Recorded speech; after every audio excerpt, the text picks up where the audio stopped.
Hey, I'm Vlad with The Verge here at MWC 2018, and in front of me is a stack of new Chromebooks from Lenovo.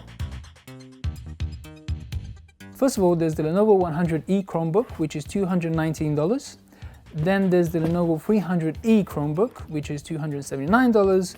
And finally, there's a Lenovo 500E Chromebook, which is $349. So all of these are super affordable, and just looking at them, they're big and chunky and kind of hard to distinguish just from the outside. But there are pretty cool features on the inside which make them stand out and actually make me excited. I didn't anticipate that I'd be getting excited about Chromebooks here at MWC, which is traditionally a phone show. So the 100E is the entry-level model, and it has the basic features across this entire series, which is that it's designed to be used and abused in schools.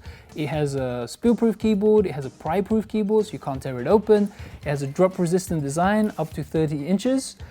Which I'm European, I don't know exactly what that means, but it makes for really rugged and solid laptops. One thing I really enjoyed about all three of these laptops is also the keyboard. It's an 11.6-inch screen on the inside, and there's just a really beautiful keyboard in there with lots of key travel.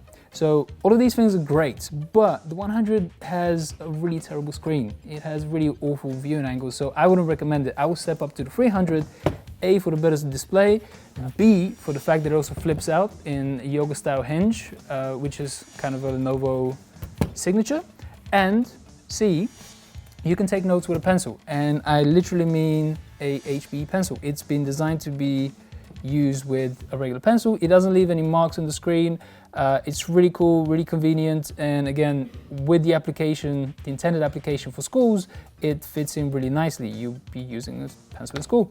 Another difference between the 100E and the 300E is that you have a MediaTek processor in the 300, Intel Celeron in the 100, and the 300 also has a full SD card slot, whereas the 100 and the 500 make do with a micro SD. So the 500E, just like the 300E, is designed to take notes on with a pen, but it comes with its own stylus, and the experience of actually using it is significantly better.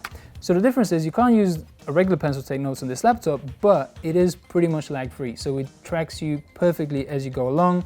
There is almost no delay. There's always some delay, but there's almost no delay between the line showing up on the screen and the stylus and the gesture on the screen.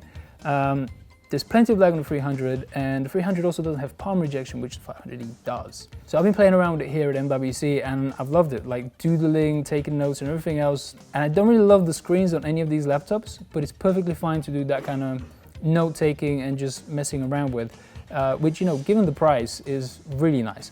I do also want to return to the keyboard, which is just so much key travel, and it's just such a pleasure to type on. As I say, MWC is usually a phone show. We're not used to looking at a whole bunch of laptops, and especially not Chromebooks of this size and design. I mean, these are really chunky and not the most attractive things in the world.